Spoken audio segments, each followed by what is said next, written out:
कभी कभी मन करता है चुपके से घर का मेन स्विच गिरा दो, शायद मेरा वो पुराना घर वापस आ जाए। हमारे बचपन में बिजली जाने से पहले कोई सूचना नहीं आती थी। छत पर टंगा पुराना पंखा अचानक धीरे होता, ट्यूबलाइट 2 बार आंख मारती और फिर पूरा घर एक सुर में कह उठता, ओफो, लाइट चली गई। ये शिकायत कम, सामूहिक घोषणा ज्यादा होती थी।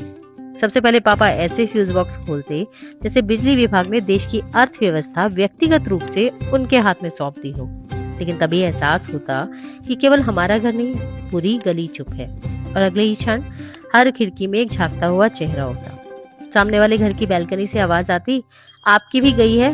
और इस एक सवाल से 2 परिवारों के बीच कई महीनों की चुप्पी टूट जाती। इधर माँ रसोई में मोमबत्ती को स्टील की कटोरी में पिघले हुए मोम से चिपका देती, क्योंकि अंधेरा हो या उजाला, खाना बनते रहना चाहिए।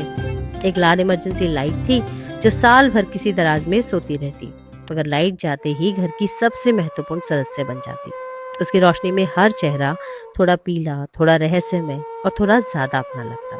धीरे धीरे गर्मी से बचने के लिए सब लोग एक ही कमरे में आ जाते, या फिर छत पर चले जाते, या कोई बरामदे में चारपाई डाल देता।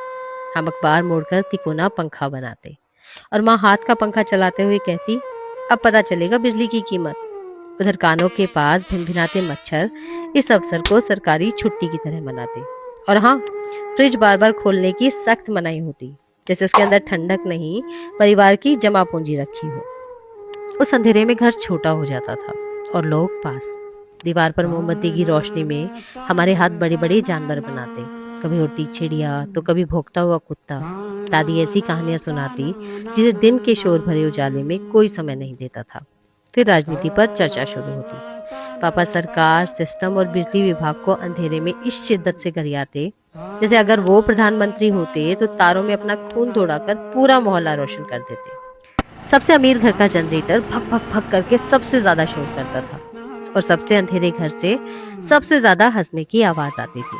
फिर कहीं दूर ट्रांसफार्मर की आवाज आती, पूरी गली से बच्चों की एक सामूहिक चीख गूंजती, आ गई। घर में ट्यूबलाइट चमकती और एक साथ पंखे घूमते। कोने में रखे पुराने फ्रिज का कंप्रेसर एक भारी झटके के साथ घर करके जागता और माँ फूंक मारकर मोमबत्ती बुझा देती। अब घर में इन्वर्टर है, बिजली जाती है तो पंखे को भी खबर नहीं होती। टेलीविजन चलता रहता है, वाईफाई चलता रहता है और हर आदमी अपनी स्क्रीन पर चलता रहता है। अंधेरा अब घर के भीतर आता ही नहीं, इसलिए शायद हम एक दूसरे को ढूंढने भी नहीं निकलते। काश वो पुराना मीटर वापस लग पाता, क्योंकि तब बिजली जाती थी और घर वापस आ जाता था।